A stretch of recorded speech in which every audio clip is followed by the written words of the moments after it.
Bonjour à vous deux. Bonjour. Alors on est ravis de vous recevoir sur Monaco Info. Je vais un petit peu alterner les questions parce que vous êtes évidemment deux personnages essentiels de ce film. Je vais commencer avec vous, Jean-Albert Lièvre. C'est vrai que vous avez réalisé de nombreux documentaires animaliers, mais Les Gardiennes de la planète, finalement, c'est peut-être, vous allez me le dire, mais le plus grand défi de votre carrière. Oui, ça a été un grand défi, d'abord à l'écriture pour le monter, parce que c'était pas facile de vendre un film de cinéma sur les baleines.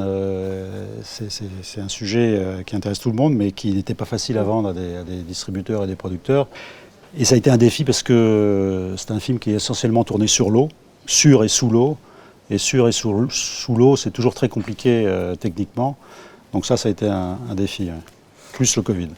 De votre côté, Jean, pourquoi avoir accepté d'être le narrateur de ce documentaire ? J'ai été évidemment touché par la cause, évidemment, un peu comme tous les humains, enfin du moins qui regardent un petit peu autour d'eux.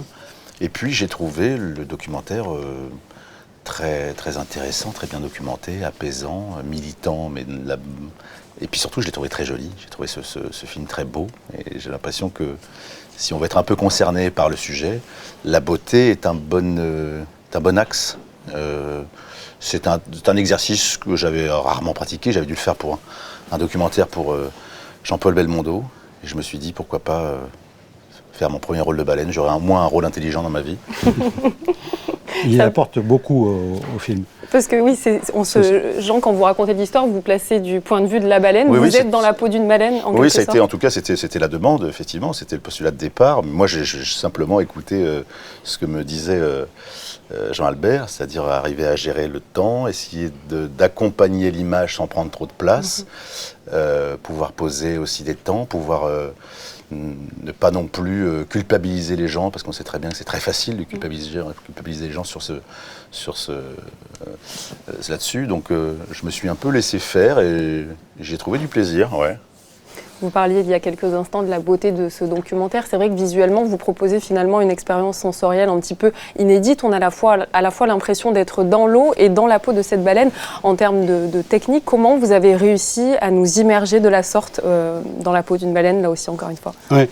Comme disait Jean, moi je pense que le meilleur vecteur pour créer de l'émotion, c'est la beauté et la poésie. Donc j'ai cherché à retrouver cette poésie sous l'eau, et quand vous nagez avec une baleine, de toute façon c'est assez immédiat, parce qu'il n'y a rien de plus extraordinaire. Ouais. Jean, de votre côté, vous le disiez, vous n'êtes pas forcément un grand habitué de l'exercice, vous l'aviez fait une fois... Je ne suis pas un habitué des baleines non plus. Non Je ne suis pas totalement bilingue en baleine. Mais ça a bien marché. Pour vous quand même, justement, quel travail vous avez dû effectuer vraiment en amont pour devenir le narrateur de cette histoire ? C'est pas un énorme travail, on se laisse faire, on essaie d'être le plus disponible possible, d'écouter la personne, évidemment c'est la moindre des choses, la personne qui a travaillé sur le film. C'est vrai que finalement, quel était votre but en faisant ce documentaire ? On parle de prise de conscience un petit peu depuis tout à l'heure, sans devenir moralisateur, mais est-ce que c'était ça finalement vraiment la visée de ce documentaire ? Moi je voulais que les gens ressortent de la salle, du film, avec la certitude qu'il existe d'autres sociétés intelligentes sur Terre que la société humaine, qu'on partage cette Terre avec d'autres êtres vivants, mais qui sont aussi en société et qui sont aussi intelligents que nous, mais qui utilisent leur intelligence différemment. Jean, c'est vrai que le film commence avec une image marquante, une baleine à bosse qui est échouée sur une plage, qu'un groupe d'individus essaie tant bien que mal de sauver. Est-ce que finalement, vous avez vécu ça, vous les êtes dit, comme on a pu se le dire, que ça veut dire que tout n'est pas perdu ?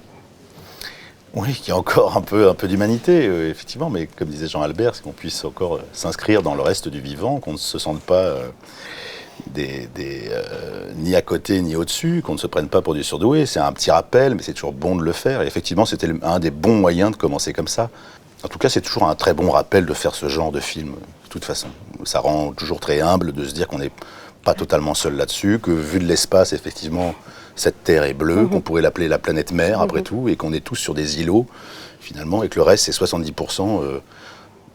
Moi, j'ai découvert des choses, je pense que tous les enfants vont adorer ça aussi, de savoir que finalement, vous avez l'équivalent, voire 2 fois plus d'Everest dans la mer, des Grands Canyons, et que tout ça est totalement inexploré. Et même les grands spécialistes s'accordent à dire qu'ils ne connaissent finalement pas totalement tout sur les baleines. Donc, j'ai eu moi la chance de nager avec des cachalots. Je peux vous dire que c'est une énorme émotion. Et ça vous rend ça vous replace. Ça vous On n'est replace. pas grand-chose. Oui, on est, enfin pour elle, je devais pas être grand-chose, ça c'est sûr, mais c'est assez sain en fait de se dire voilà, je fais partie du vivant et je fais partie de ce monde-là et qu'effectivement quand je vois un sac plastique, quand je vois un truc, tout ça doit devenir une anomalie pour nous. Ça en fait partie, tout ça est un ensemble. Dernière question, c'est vrai que la principauté et plus généralement la famille souveraine sont très attachés à l'écologie, au milieu des océans en général. Est-ce que c'était pas un symbole de Jean d'être aussi là aujourd'hui pour la présentation de ce film ? Je vous dis, c'est toujours bien d'avoir ce genre de film, effectivement, et quand on peut avoir en plus la lumière de la principauté, c'est une chance. Un film, on le rappelle, tout public, à aller voir en famille de 7 à 77 ans. Oui, je pense, j'espère. De 6 à 6, même avant. Pareil, il paraît allez. que c'est 6, le bon âge. Ah bon, très bien.